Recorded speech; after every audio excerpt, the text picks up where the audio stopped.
Okay, so here we have Matt and Amy off the boat Florence. And Matt and Amy, we met in New Caledonia and again at Bundaberg. Yeah. You guys are part of the Down Under Rally. Tell us a little bit about where you've come from, where your port of origin was, and again, if you could just let us know a few of the places you went to through the South Pacific, how you got to the South Pacific, yeah. and you know, a couple of your favourite places. Cool. Yeah, so we left England in July 2016, so about 2.5 years ago, and we left from the south coast. So we followed the fairly standard route down the coast of Atlantic, Spain and Portugal, the Canary Islands, across the Atlantic, and then we flew through the Caribbean. Well, sailed through the Caribbean. Yeah, sorry, we sailed quickly through in the terms Caribbean. of speed, we flew through there because we were really keen to get to the South Pacific. So through the Panama Canal, and then we've had now 2 seasons in the South Pacific. So we spent the first cyclone season in New Zealand, came through French Polynesia, Cook Islands, Samoa, Tonga, and then New Zealand. And then this year we've been going a bit slower, and we've just been from New Zealand up to Fiji, Vanuatu, New Caledonia, and now here. Yeah. Fantastic. And out of those places, would you have a favourite place that you'd like to share? When we came across, it's difficult. Difficult to choose a favourite place. Yeah, until this year, I think the South Pacific has been our favourite area, certainly. Far better cruising than the Caribbean and the Atlantic side of things. Yeah. So last year when we just went slowly, we went from Panama to New Zealand, I think our favourite place for scenery, beaches, coral reefs, has to be the Tuamotus, and specifically the south pass at Whakarava with all the sharks. Just snorkeling through there was just stunning. But then there's the other side, is the people side of things, and actually when we went to Samoa, that was amazing. The people there, I guess because we don't speak French, so when we went to Samoa they spoke English, and we got to find out a lot more about them and talk to the locals, and we had a fantastic time. And then this season we've managed to go a lot slower because we've not travelled as much distance, so we've been in places for longer, and that's allowed us to really get to know the locals. We had some amazing experiences in Fiji. We went to some islands that aren't very often visited. They get 4 boats a year maximum, and they don't have any tourists, and we turned up there and we were really interested to find out about their lives, and they were really interested to find out about our lives. So we just had this amazing experience where they shared all of their culture and took us into their houses and showed us everything, and then we had a whole load of them back on board Florence to show them around what we do. And again, that got even better in Vanuatu, didn't it? Yeah. Just turning up to somewhere, getting involved with a local family who you just bump into when you're walking, having a walk one evening, and then things develop and you end up with a guy in a dugout canoe coming past and saying, "Matt, do you want to come and drink kava this evening?" which was such an honour. So yeah, just the South Pacific, and there's so many good places, and for people from Australia, just, I mean, Vanuatu, Fiji and Vanuatu are just amazing places on your doorstep. Yeah. Yeah, That's exactly right.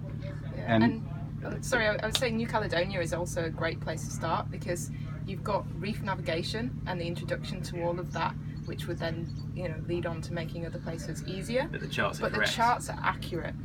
Well, they're not in Fiji. Right. Yeah, well, that's good information to share. It's a brilliant place. The charts are accurate, and there's also you know, all of the channel markers and everything that comes with that. Excellent. So Newcastle's a really good staging point coming into that, and then I would it's say an so. open adventure from there. Yeah. Excellent. Oh, that's fantastic. And before you set out on this journey, had you guys had any shorter sort of sailing trips that you'd done in preparation for this back home, or was this it?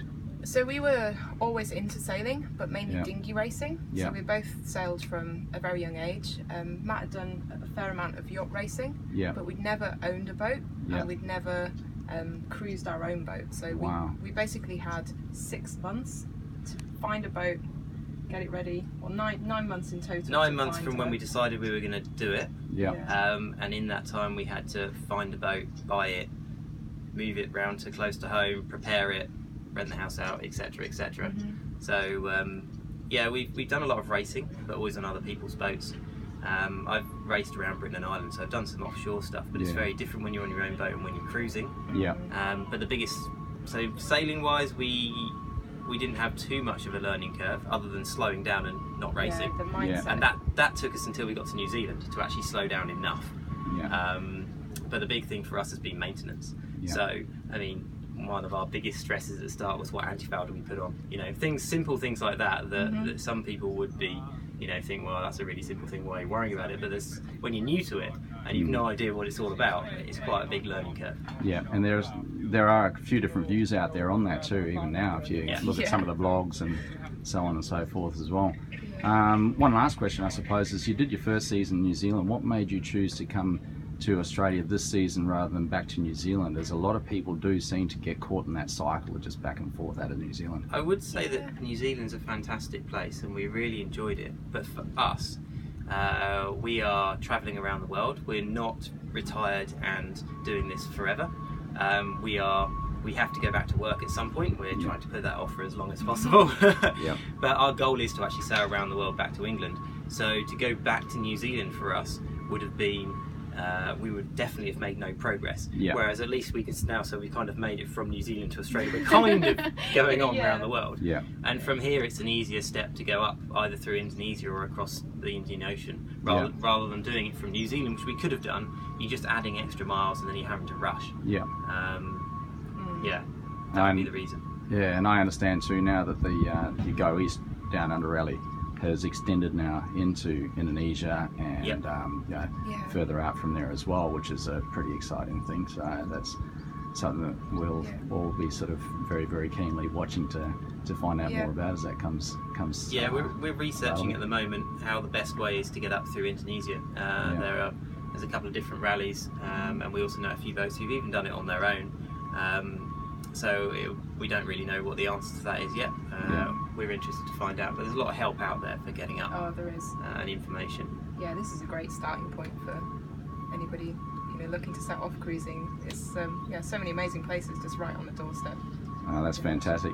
And I believe you guys have actually got a blog going and a bit of a YouTube history there of your trip as well. Did you want to just share with us the details of that? I'll also put that on our post.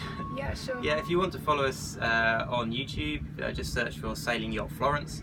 I think there's about 30 episodes out there which cover us all the way, coming through from Europe all the way. Well, they're a little bit behind, not fully up to date, but yeah, they'll get to here. And you can also find us on Facebook and Instagram. I think you just search Sailing Yacht Florence. Yeah, if you search Sailing Yacht Florence, it will come up on there. And we've also got a written blog, which is Sail with the Flow at WordPress.com. Yeah, so excellent. More information on the written blog, I guess. Yeah. Fantastic. Well, thank you very much for sharing, and thank you for choosing to come to Scarborough Marina. Thanks for having us.